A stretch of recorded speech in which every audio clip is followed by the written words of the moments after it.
আলাম ইয়াকুন নুতফাতাম মিন মানিজ্জিন ইউমনা, তুমি কি মাতৃগর্ভে নিক্ষিপ্ত এক ফোঁটা পানি ছিলে না?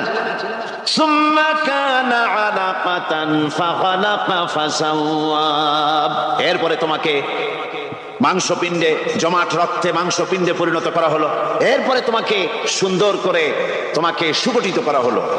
ফাজআলা মিনহু যাওজাইনি যাকারা ওয়াল উনসা, এরপরে মাতৃগর্ভের ভিতরে আমি এটাকে পুরুষ বানালাম, কন্যা সন্তান অথবা পুত্র সন্তানে পরিণত করলাম। এইটা যে পেরেছে, যিনি পেরেছেন, আলাইসা যালিকা বিকাদিরিন আলা আইয়ুহিয়াল মাউতা, সে আল্লাহর পক্ষে কি সম্ভব নয় যে তোমার মৃত্যুর পরে তিনি আবার জিন্দা করতে পারবেন? কি বলবেন, কি বলেন, সম্ভব না? তিনি পারবেন না? নিশ্চয়ই তিনি আবার কিয়ামতের মাঠে আমাদেরকে হাজির করতে পারবেন, এতে কোনো সন্দেহ নাই। আল্লাহ পাক সেই জন্য এখানে বলতেছেন যে ওরা বাল কাযযাবু বিসসা, ওরা আসলেই পরকালকে অস্বীকার করেছে। আপনি যে নবী, এতে কোনো সন্দেহ নাই। আপনি খানা খান, আপনি বাজারে যান, এটাই মূল আপত্তির বিষয় না। মূল কথা হলো তারা পরকালকে অস্বীকার করেছে। আল্লাহ পাক বলেন وَأَنَّ السَّاعَةَ آتِيَةٌ لَا رَيْبَ فِيهَا, অবশ্যই সে সময় আসবে, সে কিয়ামত আসবেই, এতে কোনো সন্দেহ নাই।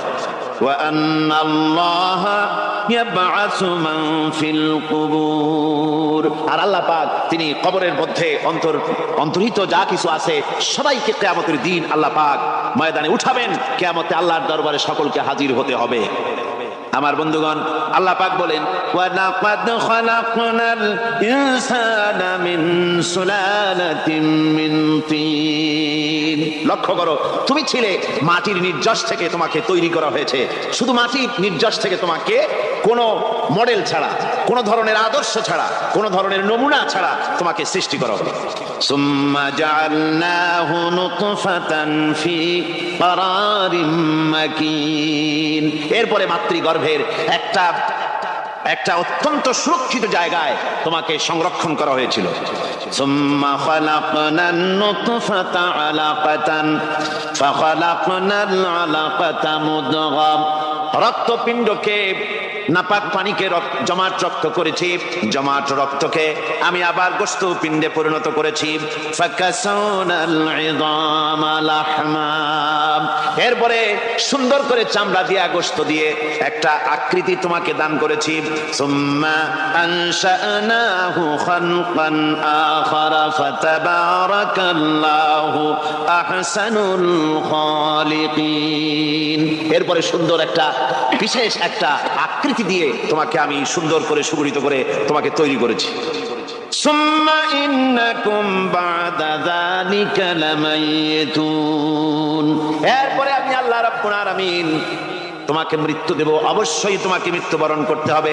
সুম্মা ইন্নাকুম ইয়াউমাল কিয়ামাতি তুবআসুন, এরপরে কিয়ামতের দিন আসবে, ওই বিশেষ মুহূর্ত আসবে, সেই নির্দিষ্ট সময় আসবে, ওই কিয়ামতের মাঠে আল্লাহর দরবারে তোমাদের সকলকে উঠতে হবে, কোনো সন্দেহ তাতে নাই। আল্লাহ পাক বলছেন ওয়া'আতাদনা লিমান কাযযাবা বিস-সাআতি সাঈরা, আমার এই পরকালকে, এই আখিরাতকে, কিয়ামতের দিনকে যারা অস্বীকার করবে, যারা মিথ্যা মনে করবে, আমি তাদেরকে জ্বলন্ত আগুনের শাস্তি তাদের জন্য রেখেছি। জোরে বলেন নাউজুবিল্লাহ। সেই কিয়ামত যে দিনটা আল্লাহ পাক মানুষের জন্য রেখেছেন, সেই কিয়ামতের অবস্থা বড়ই মারাত্মক। মানুষেরা তা জানে না। মানুষ যদি তা বুঝতে পারতো, জানতে পারতো, তাহলে মানুষেরা গুনাহের কাজ করতে পারতো না। আপনারা কি চিন্তা করেন, ওই যে কাফেরগুলি মক্কার জীবনে, রাসূল পাক সাল্লাল্লাহু আলাইহি ওয়াসাল্লামের মক্কি জিন্দেগিতে যে সমস্ত মানুষগুলি চুরি করতো, ডাকাতি করতো, জিনা করতো, বদমাশি করতো, মানুষ হত্যা করতো, এই লোকগুলি ফিরে আসলো কিসের কারণে? তাদেরকে এই আখিরাতের কথা বলা হয়েছে, এই পরকালের কথা বলা হয়েছে।